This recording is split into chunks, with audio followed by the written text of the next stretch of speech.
Hey, welcome back to Two Stupid Guys Trade Stocks. I'm Dylan. And I'm Vinny, and today we're going to talk about IBonds. I'm going to try to convince Dylan to buy some and convince someone else already to buy some. So we're going to see if it's a good idea and whether or not it makes sense for parking your money for a little bit. And for those of you who don't know, IBonds are bonds issued by Apple. That's coming from an expert in the field. So yeah, we have no idea what we're talking about. We're Two Stupid Guys. If you want to give us a like and subscribe, we'll get started.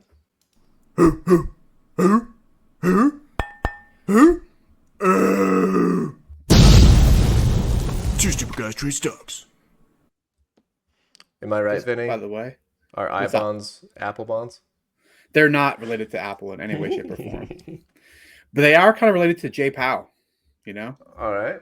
Okay. Yeah, IBonds seem attractive when he's got that money printer. You know that meme? You know, he's just like that's Jpow, and we'll see. He's trying to dial it back maybe a little bit so we can reload, of course, but we'll do a separate video on that. Okay. All right. Like the So, confidence.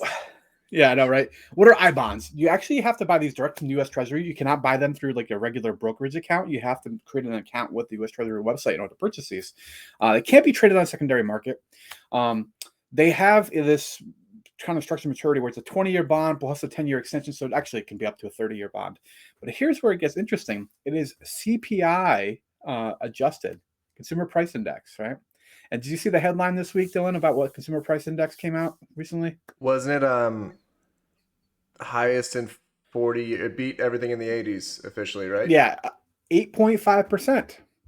Oh. So it seems like it might not be a bad idea to buy something that's tagged to something that's making record levels, right?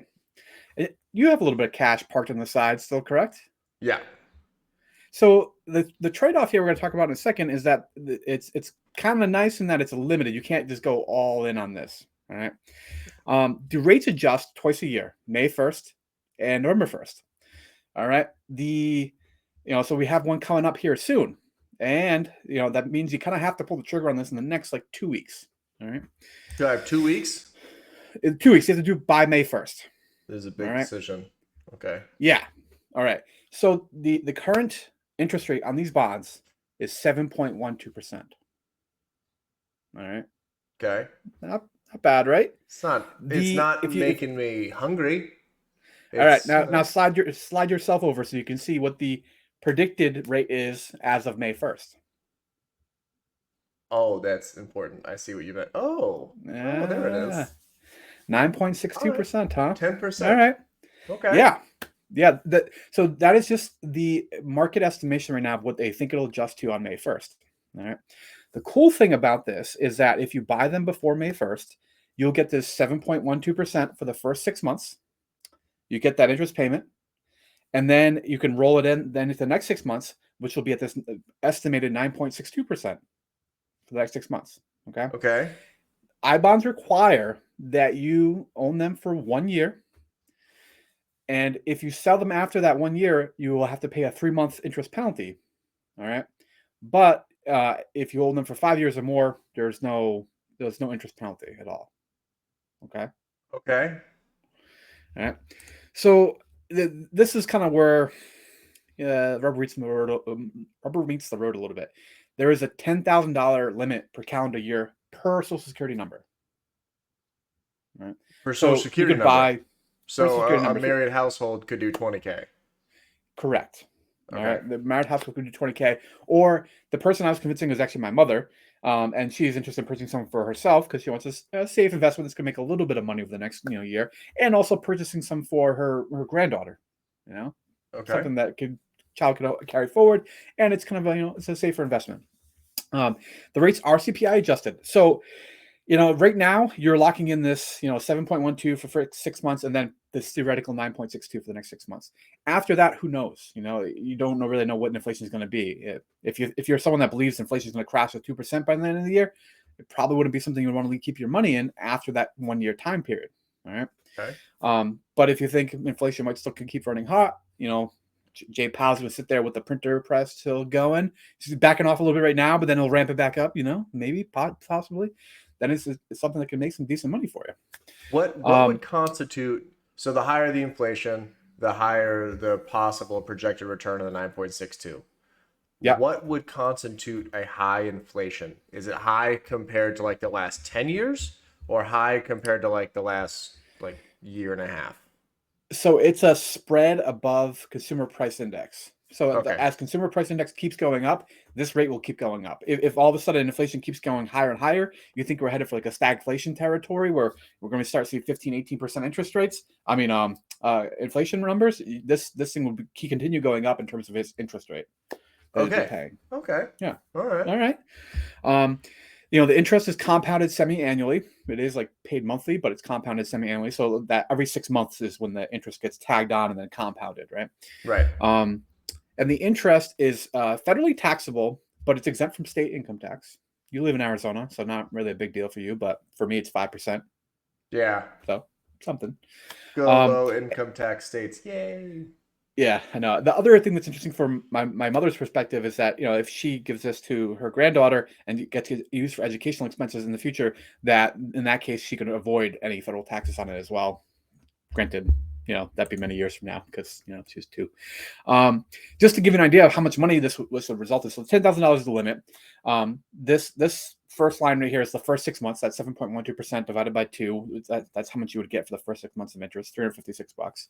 And then when it rolls over for the second period, now it's compounded so that 356 that you paid interest in the first month or received an interest, you also get interest on that. So in 1 year's time, you would have about $850 more on your 10 grand investment than you do today.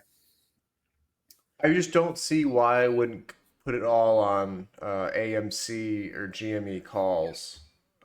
Because then my 10 grand would be like 5 million. So I think you messed up on your math. 5 million or just 12 cents. One of the two is the possibility with AMC or GME calls. That's my personal opinion. No, not if you read Reddit. It's a sure thing. You need to do your reading. Yeah. Jimmy. Totally. I know, right? Yeah. Due diligence. Due diligence includes scanning through Reddit as many times as possible. No, that's what that really means. Like I was saying, this is kind of more for like my member. It's $10,000 max purchase per calendar year per SSN. So that should be able to do that both under her own name and under her granddaughter's name. I think it's an interesting middle ground where this bond is backed by the full faith of the U.S. government. So it's not exactly what can be considered like a high risk investment. Right now, it's paying a moderate return, right? Like that. That's if you're looking at about an 8.5% return, that's a little bit less than like the S&P 500 historical average over many years. And it should be noted, the projected average of the SPY over like the next 5 or 6 years is projected to be lower than the average that it has been. So Correct. This actually makes this more attractive. Yeah. I think it's an interesting thing you can do right now. Like the big thing is that you can't allocate a ton of capital towards it. So, if you're sitting on a bunch of cash, it's kind of limited in terms of how much you can employ. But I think it could be a very reasonable thought to do like a portion of your available cash funds right now, and then, continue to find other investments for the rest of it. But I don't know. I was curious. What do you think? Is this something you might dig a little deeper into? Well, now that I have the deadline here, because I will be honest with you, I'm trying to save up cash for possible another. I'm not close, but another rental, but I'm not close. Insurance, 30-year mortgage rates just hit 5.25, so I feel like it's going to put a damper on the buying. Yeah, very true.